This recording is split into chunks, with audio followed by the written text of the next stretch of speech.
Indonesia saat ini kena yang dinamakan middle income trap country, yaitu istilah di mana kelas menengah tidak bisa naik ke kelas atas. Jadi negara Indonesia yang berada di kelas menengah ini tidak bisa naik. Sekali lagi harus digarisbawahi, tidak bisa naik di kelas atas atau tidak boleh. Negara yang terjebak di dalam middle income trap adalah negara yang GDP per kapitanya adalah antara $3.500 sampai $5.000 per kapitanya seperti Indonesia. Banyak negara yang terjebak di kelas menengah itu selama puluhan tahun. Misalnya Brazil itu lebih dari 30 tahun baru keluar dari istilah negara dengan middle class income-nya. Argentina juga sama, puluhan tahun juga baru bisa keluar. Ini yang terkadang membuat kita berpikir, seandainya saja ya kita ini adalah kepala negara Amerika atau kepala negara Cina, di mana keduanya saat ini memainkan perdagangan internasional lebih dari 30%, lebih dari 70%. Maka negara pasar harus dibuat GDP-nya tidak di bawah dan tidak di atas, di trap. Mengapa? Karena kalau negara-negara pasar tadi income-nya naik, maka negara tersebut harus menjadi negara produsen. Dan ini malah menjadi kompetitor negara besar.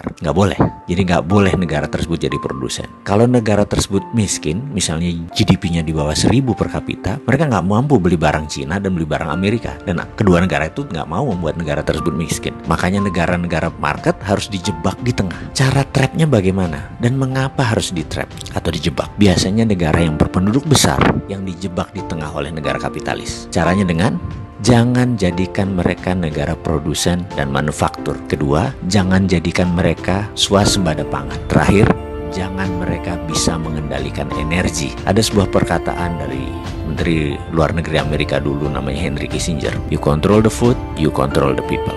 You control energy, you control the country. Kalau mau mengendalikan rakyat, kendalikan pangan mereka. Kalau mau mengendalikan sebuah negara, kendalikan energi mereka, minyak bumi mereka. Kita kasih contoh sederhana negara Venezuela yang baru-baru ini. Negara ini menghasilkan minyak lebih besar dari Indonesia. Suatu saat Venezuela melawan dalam tanda petik Amerika dengan menjual minyak mentahnya ke Cina. Amerika marah dan Amerika membuat Venezuela menjadi failed state atau negara gagal dengan financial warfare yang dilakukan oleh economic hitman-nya, pasukannya CIA-nya Amerika. Dan kita semua tahu negara tersebut dalam setahun terjadi hyperinflation. Mata uang Venezuela nilainya jatuh 1.000.000% sampai harus menerbitkan cryptocurrency sebagai ganti mata uang negara mereka. Sebagai catatan, Amerika sangat memperhatikan homeland security-nya. Jadi mulai dari ujung benua Amerika Utara sampai ujung selatan Chile, Argentina harus di bawah kendali Amerika. Jadi ya hal-hal negara seperti Venezuela ini disikat pasti. Oke, kita kembali ke topik. Bagaimana supaya kita keluar dari jebakan middle income country tadi? Kalau saya boleh memberikan saran, bagaimana kalau kita pakai apa yang Taiwan pakai, apa yang Cina pakai, apa yang Singapura pakai, apa yang Jepang pakai